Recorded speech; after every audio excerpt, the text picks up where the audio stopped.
Years ago, many years ago, in fact, in 1972, I was sitting at my desk at about 4:30 in the morning at the headquarters of the Commander-in-Chief of the United States Pacific Fleet, arranging the information that had come in over the last 24 hours into a logical order so that we could prepare a briefing for the Admiral and his staff, which would take place later that morning. Among the papers I found on my desk was a document entitled Operation Majority, and it was not the entire paperwork involving this operation, but was merely a synopsis of the operation and projects contained under it. One of these projects was called Project Red Light. The purpose, according to this document, was to back-engineer captured extraterrestrial technology for adaptation into the United States space program. Now, I have since come to believe that the extraterrestrial portion of all of this is nonsense, but that the technology is real. I believe that many of us were shown these documents over the years so that later we would talk about it. I mean, how can you keep the existence of extraterrestrials, if they were real, a secret? And how could anyone keep quiet knowing that they had seen documentation, official government documents labeled top secret, that expressed that these extraterrestrials were real and had visited this Earth? I wanted to know just how true all of this was, and I began a program of research to find out if extraterrestrials were real. The first thing I did was collect every bit of documentation that I could find, both from the Freedom of Information Act, from the research of others, from books that had been printed on the subject of UFOs, and of course through my network of friends in the intelligence community. What I discovered was amazing. What I discovered, ladies and gentlemen, is that there has been a plan in existence since about 1917, and probably before that, to create an artificial extraterrestrial threat to this Earth in order to create a one-world totalitarian socialist government. One of the first documents that I found in my search was this one, the Imperial Japanese Mission 1917, a record of the reception throughout the United States of the special mission headed by Viscount Ishii. And when the Imperial Japanese Mission was in New York City, they had a dinner, and some pretty famous people spoke at this dinner. One of them was John Dewey. John Dewey is the father of our failing, disastrous public education system. Here's what he said. Listen very carefully. John Dewey, professor of philosophy in Columbia University, who was the next speaker, was listened to with great intentness. He said, quote, "Someone remarked that the best way to unite all the nations on this globe would be an attack from some other planet. In the face of such an alien enemy, people would respond with a sense of their unity of interest and purpose." Unquote. Now, bear in mind, folks, that's 1917.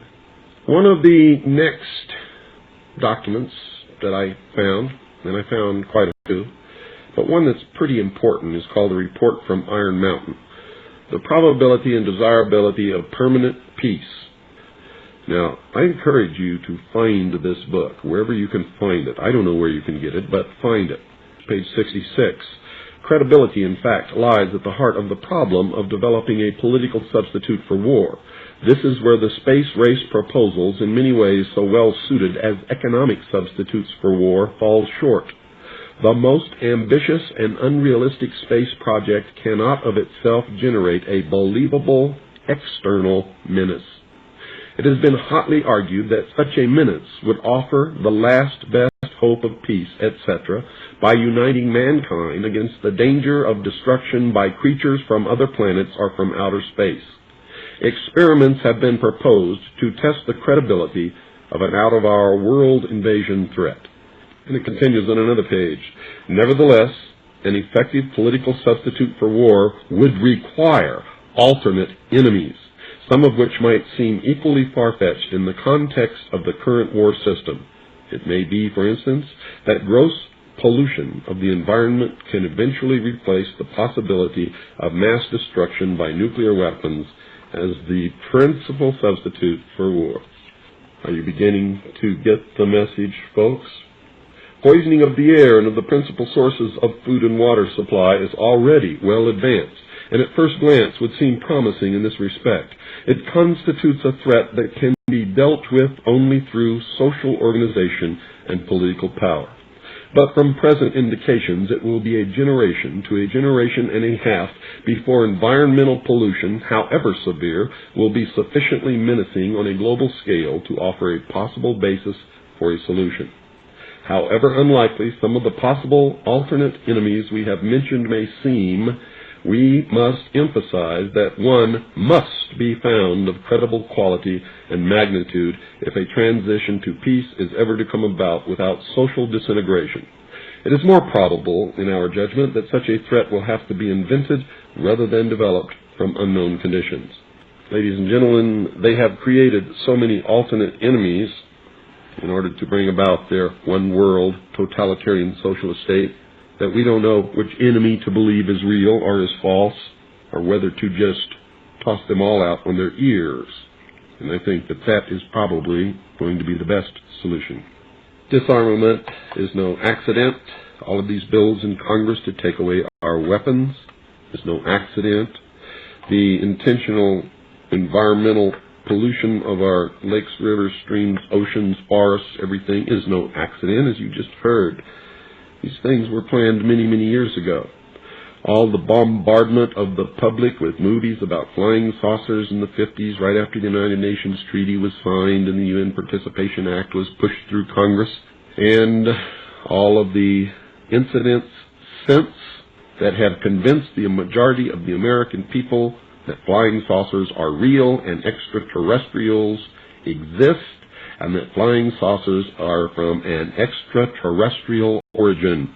This is being promulgated in many ways, by television commercials, in the movies, in the newspapers, by creating incidents either real or imagined.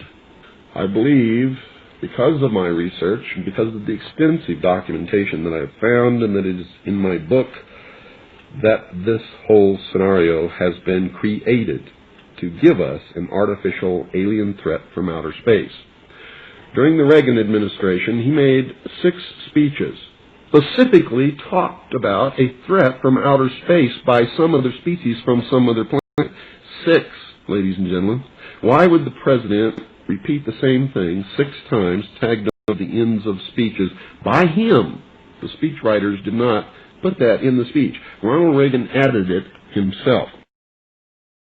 Perhaps we need some outside universal threat. I occasionally think how quickly our differences worldwide would vanish if we were facing an alien threat from outside this world.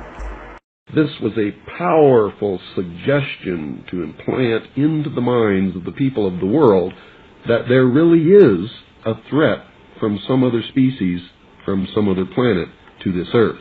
Now, you people out there have been ignoring the UFO phenomenon for too long. It has all the earmarks of the most successful, most sophisticated mind control operation in the history of the world, and you are ignoring it. What better way to implement a plan to bring about a one-world government than to create the possibility in the minds of the people of the world that we are being threatened from some other species, from some other planet, and do it in a way that if anybody questions it or challenged it or wants to talk about it publicly, that they are ridiculed.